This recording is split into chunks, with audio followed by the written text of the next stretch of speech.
We love old cemeteries and churchyards, so come with us as we explore these places for the past.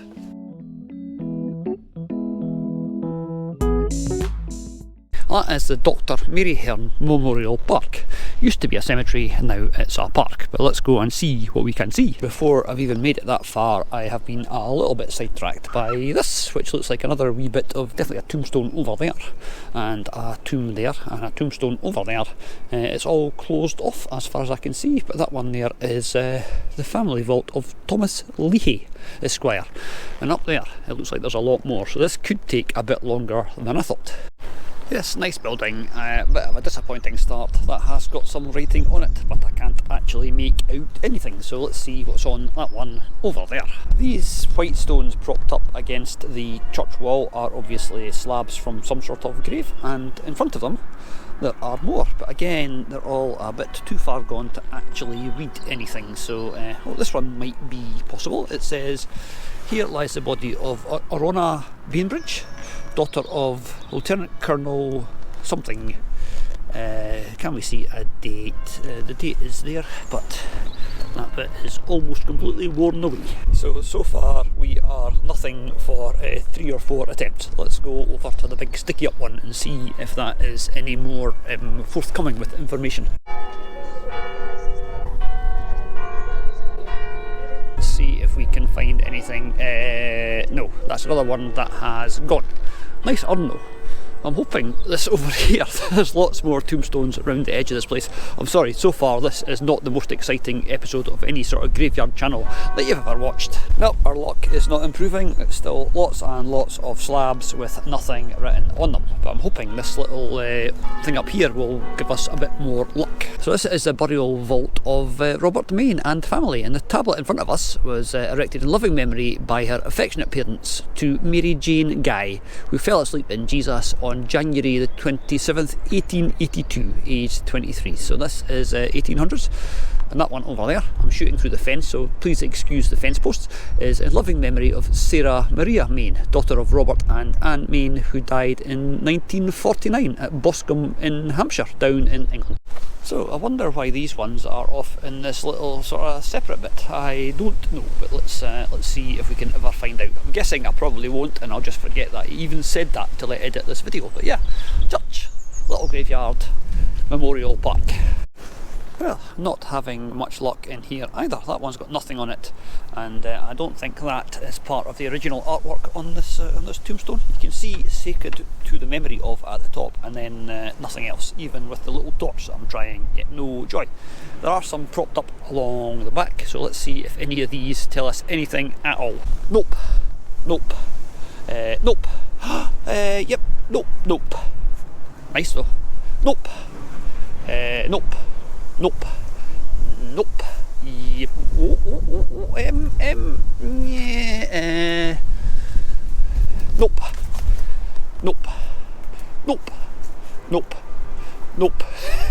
Surely this time this rather impressive vault over there is, there we go, it is the burial place of Michael Wood and family from 1896, I think that says. So yay, something with a date, because if we keep going here it's nope, and oh, actually this one might be legible. Let me have a wee look.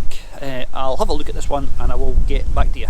Right, I can't read all of this one, but I can read that it says the burial place of Daniel McCartney, and the first date that I can see is down here somewhere, 1895. So yeah, that's at least it's legible. At least it's something to tell you guys, instead of here's a blank stone, here's another blank stone, guess what, another blank stone. It's quite nice there are so many little bits and pieces left in this wee park. Has that one got anything on it that I can read?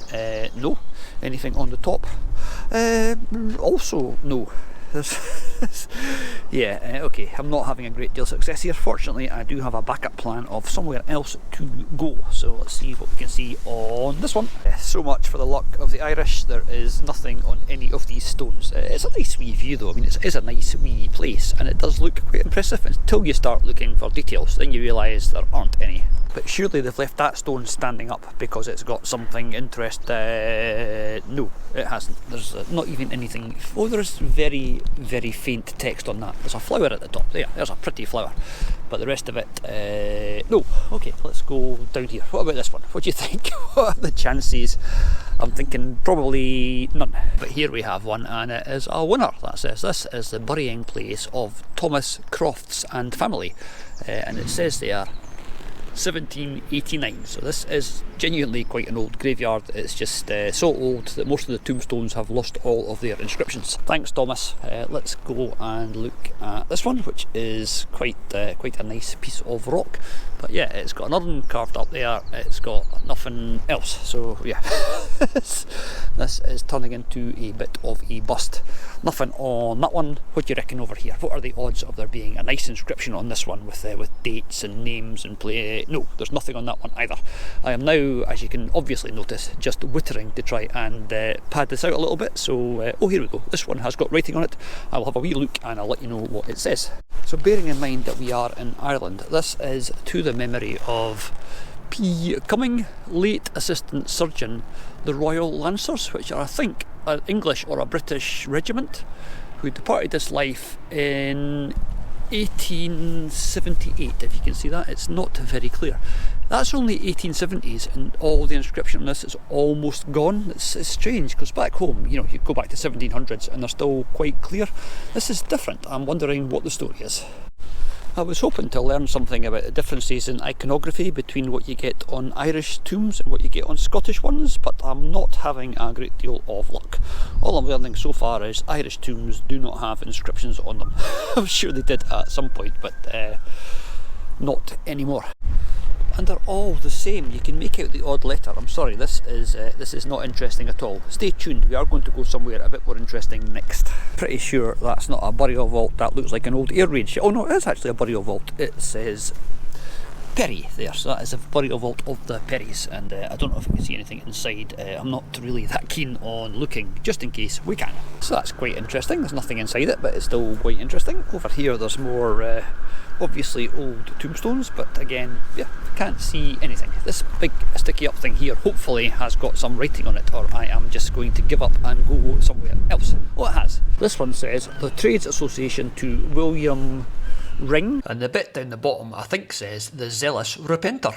Let's see if there's anything on the other faces. Oh yeah, here we go.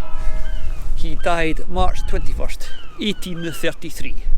In the 37th year of his age. Right, okay, and then there's some scripty stuff down the bottom that we can't see, and oh, and there's something on that. It says the Trades Association to William Ring, the friend of the poor. Oh, this one is, oh, it's got writing on it, we can probably read though. The memory of William F. Pover. Is there a date? October 11th, 1861.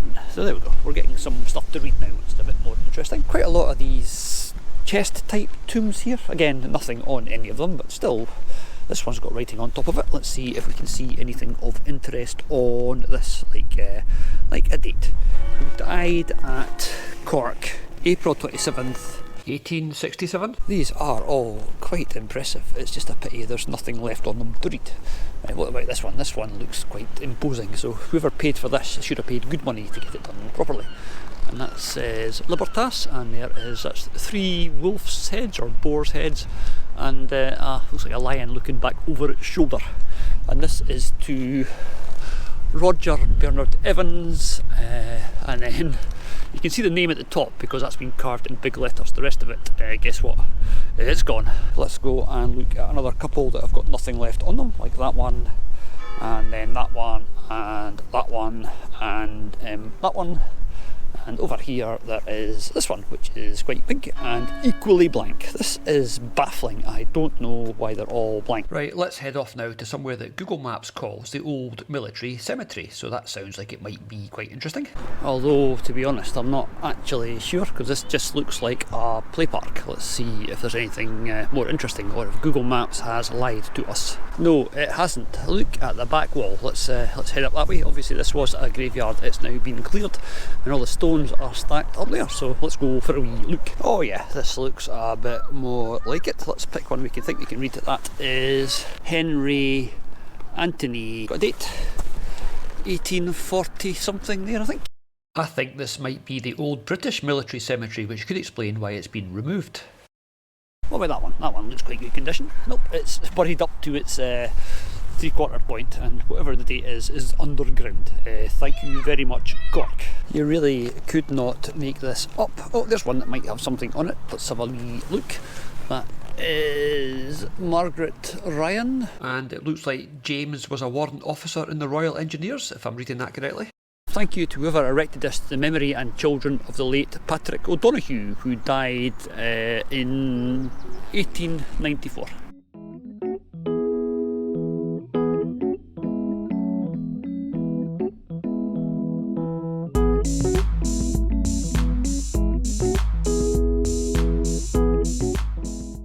See, now that's all you ask for, something that is clear and you can read it, and it says somebody from the KRR Corps, that would be the King's Royal Rifles. His name's in a script, I'll have to go back and look at that. He died at Cork in 1896, aged 36 years.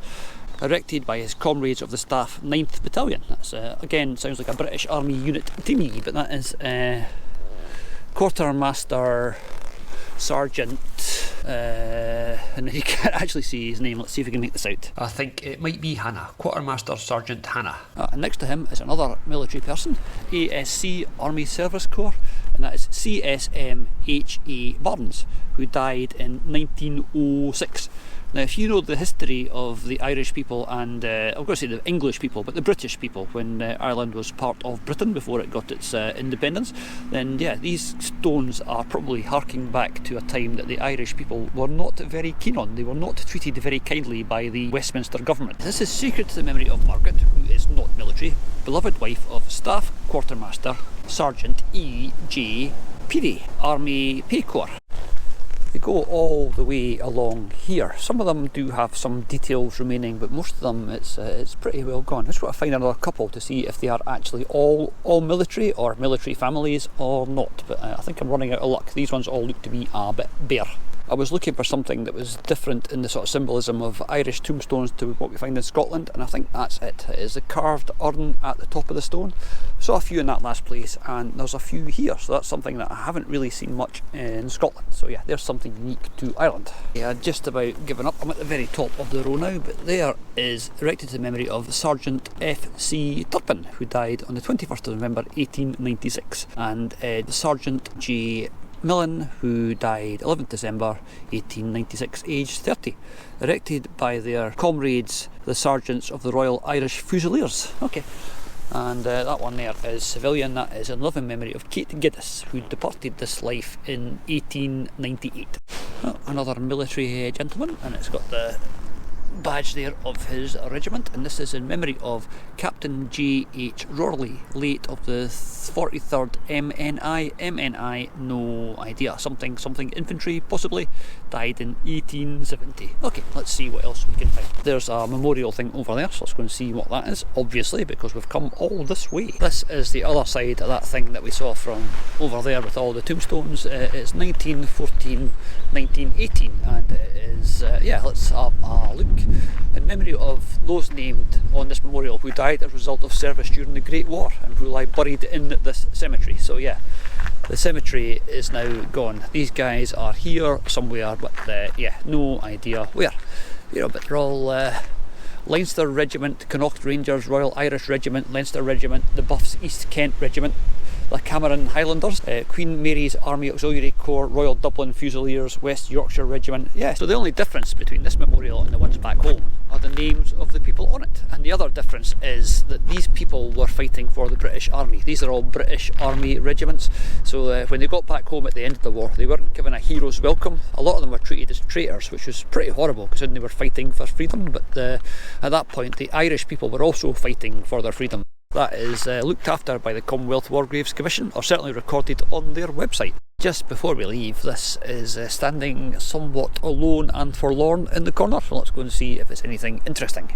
Well, they're all interesting, etc. Yeah, it would be if you could actually make it out. This has been a bit of a busted flush. We came a long way to look at the graveyards of Ireland, and so far they are not playing nice.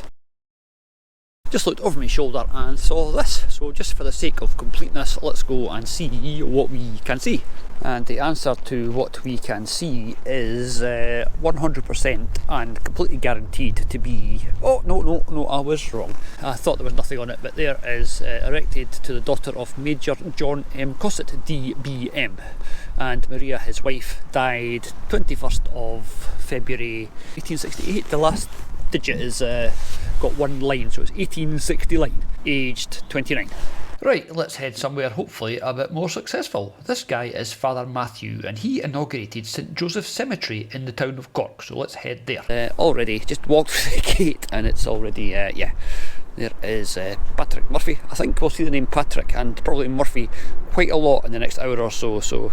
And there's the Patrick Murphy O'Connor of Myrtle Hill Terrace from 1880. Now I know this cemetery goes back to about 1830, where Father Matthew inaugurated it. It used to be a botanic gardens, but he bought the ground and turned it into a graveyard for the benefit of the poor. This is really cool, and thankfully after yesterday's debacle, most of the tombstones are completely legible, and that is erected by Samuel Daly in memory of his father Robert, and it's got the draped urn on top, so that's iconography that is consistent. But again, here we've got lots and lots where the urn is carved into the top of the stone. That seems to be something that is specifically and peculiarly Irish, because there's one there, and there's one there, there's one there, and there's one behind it. So yeah, this carved urn thing seems to be a local tradition, or a local thing that they do. Yeah, tradition, that word will do.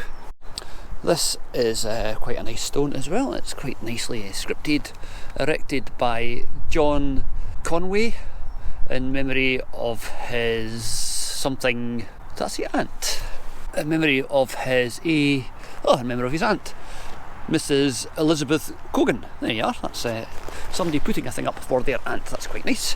And behind that, and it's been restored with some black paint, is erected by Charles Callanan in memory of his wife Hannah from 1892. Yeah, this is quite interesting. This is quite a nice wee graveyard, or big graveyard. And that wee plot there on that rather fetching stone goes from 1909, his wife Mary, to William himself, who was 1951, right up to 2018. So yeah, it's been in use for quite a long time, that plot. And over here is more older stuff, so let's head for the older stuff. Oh, that's quite a nice cross. I have not seen one like that anywhere else either, so let's go for a wee look. It is a nice cross, but you can't make out any names on it. But behind it there is something that is really cool. A little cast iron tomb marker sacred to the memory of John and Anne Waters, who died September, and then there's a blank bit, 1886, aged, and another blank bit. That's quite cool. And the John and Anne Waters bit has actually been put over. That's there's something else under that. Maybe it was originally John and then Anne was added. Don't know. There's another one over there lying down in the grass behind this stone, and on this stone it is sacred to the memory of Walter White, who died 1860, I think that says. But that's another quite nice stone. This is quite a nice cemetery. I'm so glad we walked up here. And here's another one sacred to the memory of Ellen Consul from 1896, and that is in front of the tombstone that has got various people on it from 1916 up to 1954. This section seems to have some larger memorials here, like this one to John Bagot, and does it have a date on it? Let's have a look. No, not really. It is there, but I can't really see it, so I'm not just going to make it up. But on the little bit at the side, you can see this is Anne Sutton, who died August 1887, aged 52, and also John Sutton, who died May the 29th, 1894, aged 60. Right, and next to that there's that stone, which is quite an unusual shape. And then there's this, which is quite imposing. That is Richard Mead, and has it got a date on it? Try and get the angles right. I can't see. Sorry, Richard Mead Esquire, I can't see your date.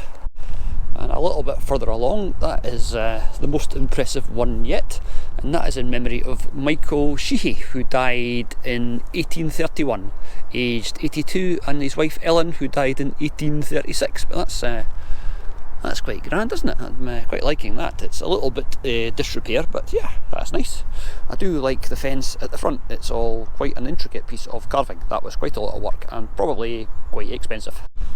Unfortunately, can't get close enough to this one to see what it's got written on it, but that's quite a nice headstone. And next to it, there's a big pointy one. So let's go and see if there's anything written on the big pointy one. I'm hoping that it's. Oh yes, down the front here, it is the burial place of John Daly and family from 1836. So yeah, John Daly and family have got a nice memorial.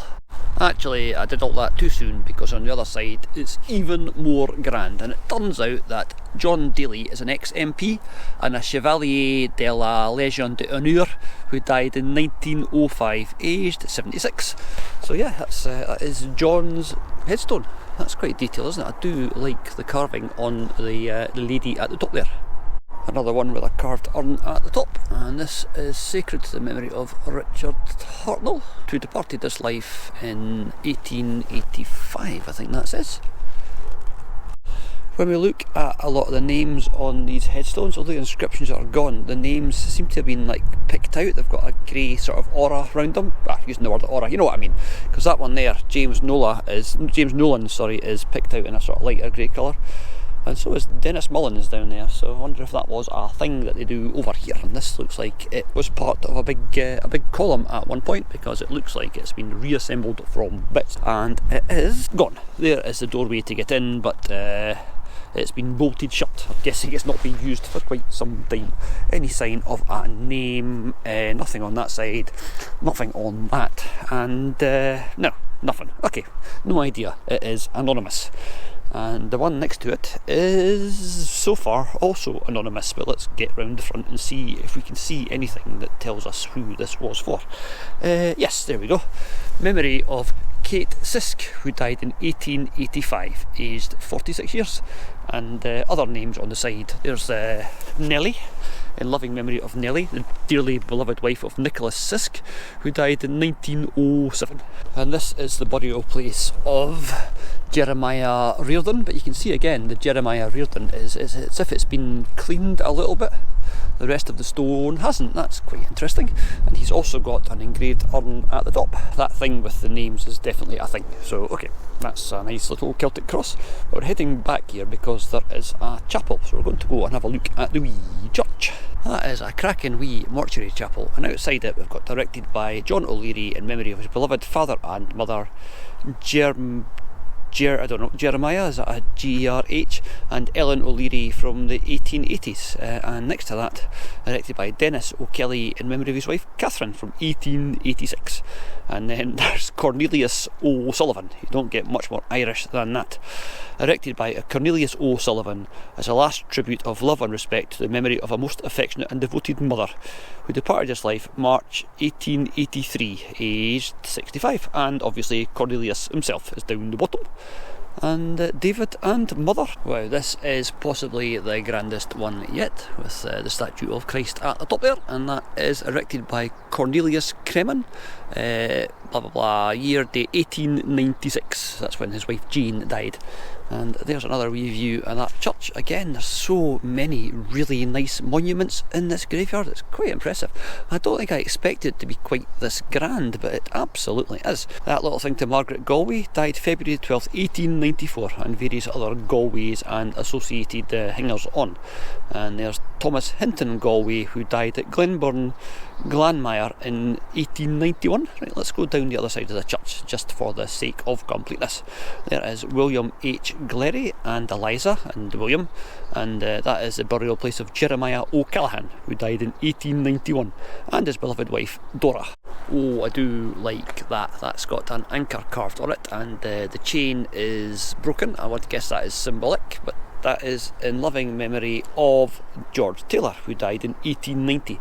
Yeah, there are some cracking memorials in this wee graveyard, because you turn around and then behind you there's that, and over there there's lots and lots more. This is really quite a special place. Quite glad we made the walk up from the town centre. People with enough money for a really good headstone. There is Mary O'Keefe, who died Good Friday in 1889, and Thomas Hearn MD, who died in 1880, and yeah, there's quite a lot here. Let's go and pick out some of the more interesting ones, because there is an awful lot here to see. This one has got a really nice inscription down there. It says, "In loving memory of Jeremiah O'Callaghan, aged 32 years, who lost his life at Kilmallock railway station on the 30th September 1892, whilst endeavouring to save a poor old woman from a terrible death. This monument is erected by the public as a tribute to the bravery and the self-sacrifice displayed by him on the occasion." I wonder what he did. I'm guessing saved an old lady from getting hit by a train and then got hit by a train. This is the burial place of John O'Connell and family, and John O'Connell died in 1917. But again, another very impressive little monument there. People here were quite big into showing off how big their monuments were. There seems to be a degree of competition who's got the biggest one.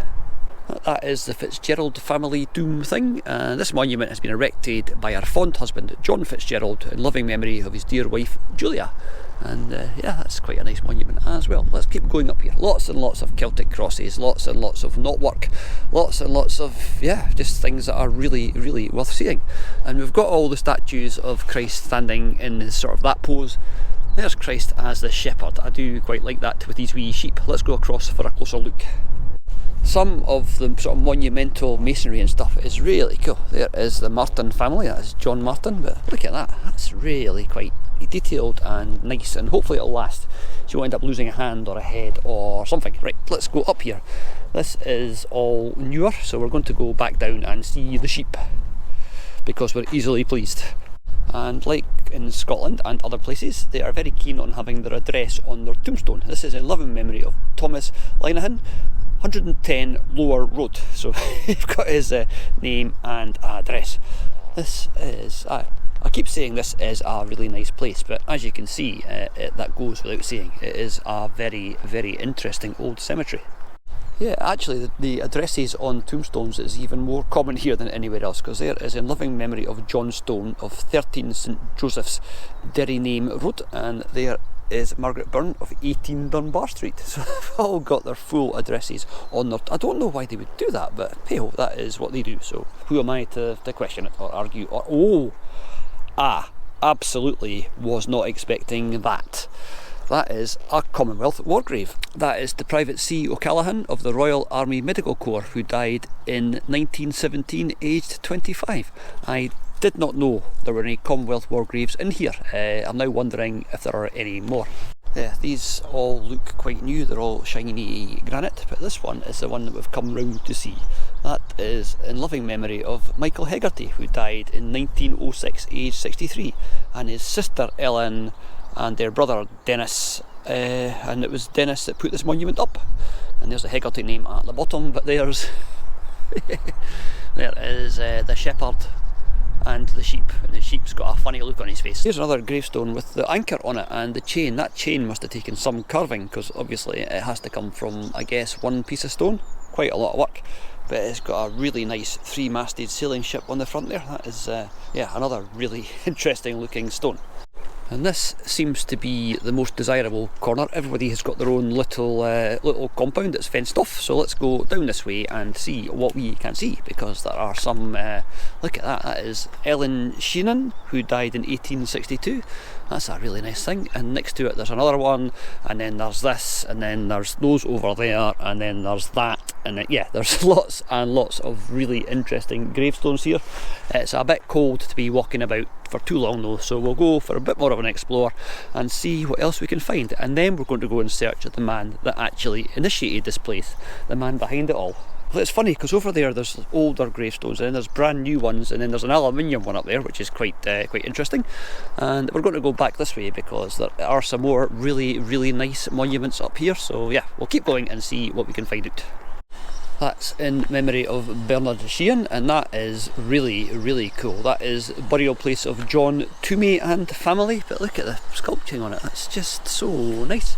And there's a list of all the people that are here Edward aged 12 months, Agnes aged 5 years, Anne aged 2 years, John aged 10 years, Joseph aged 7 years. So, you know, not all died in infancy, but certainly not a great life expectancy for the children over there.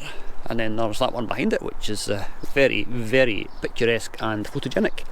And this one for Michael Roche. This is just incredible. This is one of the more impressive graveyards I think we have ever seen. That's quite a large slab, isn't it? In loving memory of Dennis from 1883. But this one up here is just, it just knocks everything else into a bit of a cocked hat. Let's see if I can go and see the name. I'm going to, let's go and see if I get shouted at for standing on it. This is really nice, and this is Pray for the Soul of Dominic Groen. Do we have a date? I think that says 1884 there, but it's not very clear. That is really, really, really nice.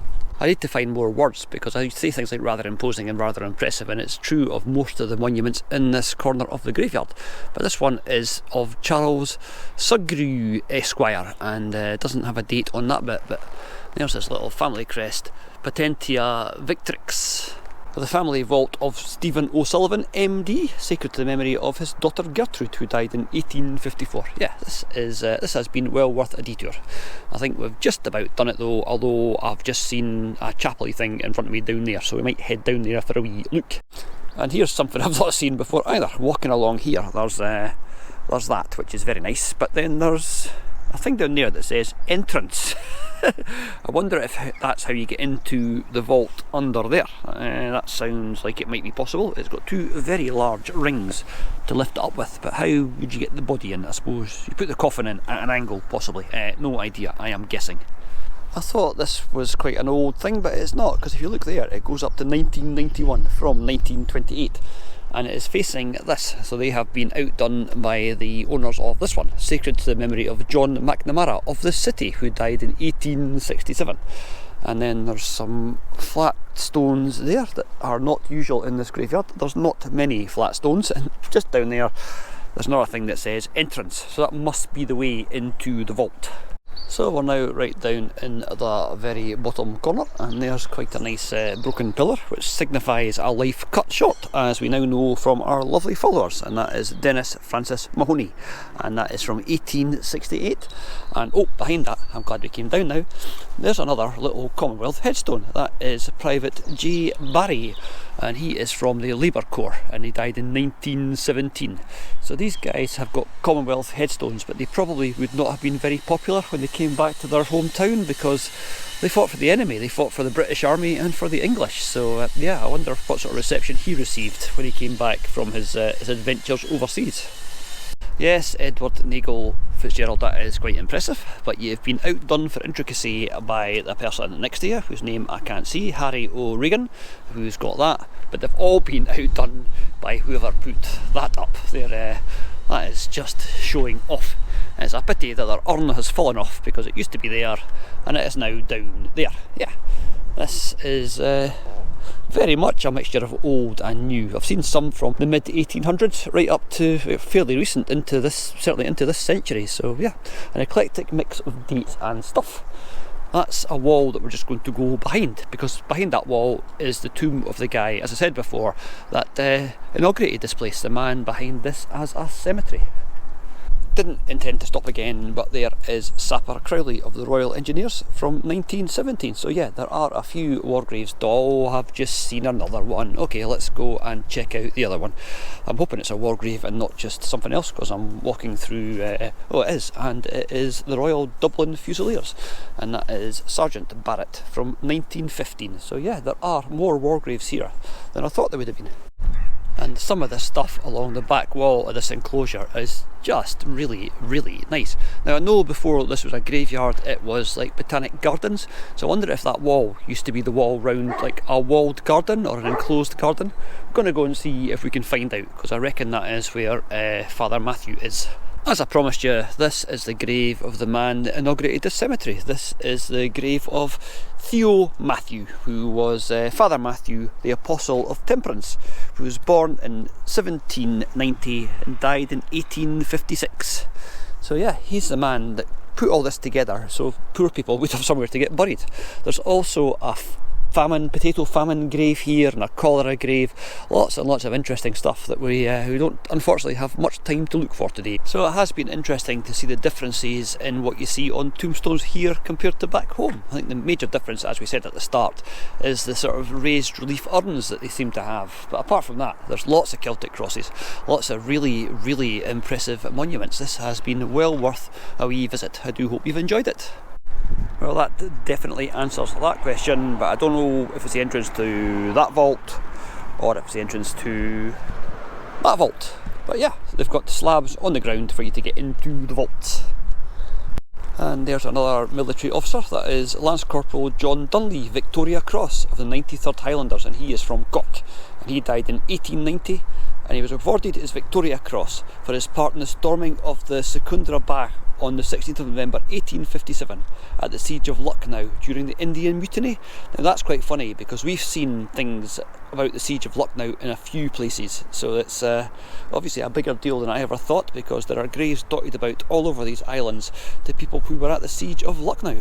Right, are you still with us? We've got one more wee graveyard to show you. This is St Finbarr's Cathedral, which they reckon stands on top of an older building dating back to the 7th century.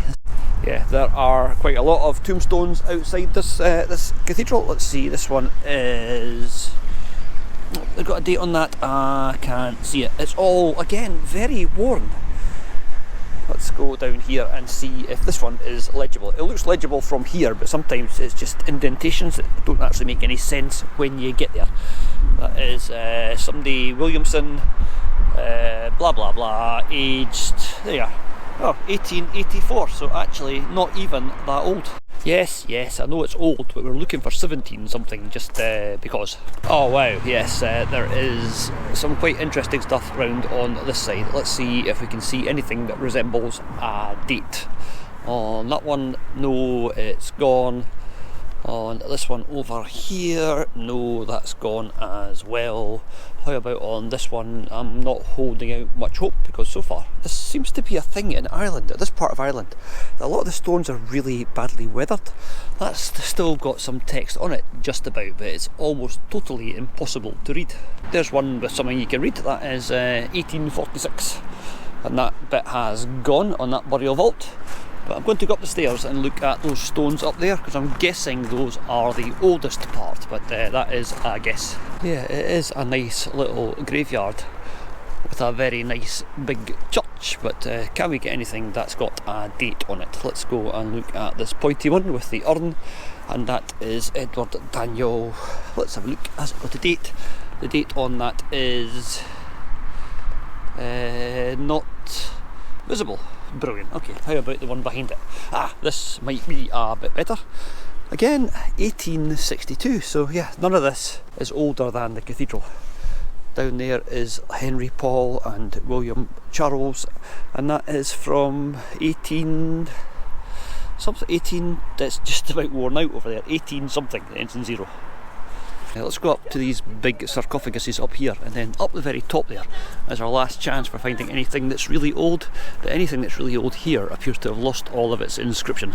Okay, this bit is actually a bit older. This is David Martin, who died the 20th of something, who died December, but the deck is in little letters, so died and then a very small December 20th 1810. So yeah, we're getting back a little bit further, so let's see what the rest of these up here have for us. Yeah, we've made it. The burying place of Timothy MacDonald and family, who died September 26, 1786. So yeah, these stones are from the 1700s, and there's a few of them dotted about, but we're not going to spend too long here because, as I said before, it's a bit cold. This one is David Rouch. Okay, this is quite big and imposing. It's just about legible. It's John something, I can't really read the second bit there, but that bit there says 1771. This is the last tombstone I am looking at. It's back into the 1800s. That says 1850, I think, and that is Francis Dorrit. This one is in Latin, in conditio infina, blah, blah, blah. It says the word corpus in there, so that could be the body of, no idea. And the date down there, I do know, says 1777, so yeah, that is quite an old one.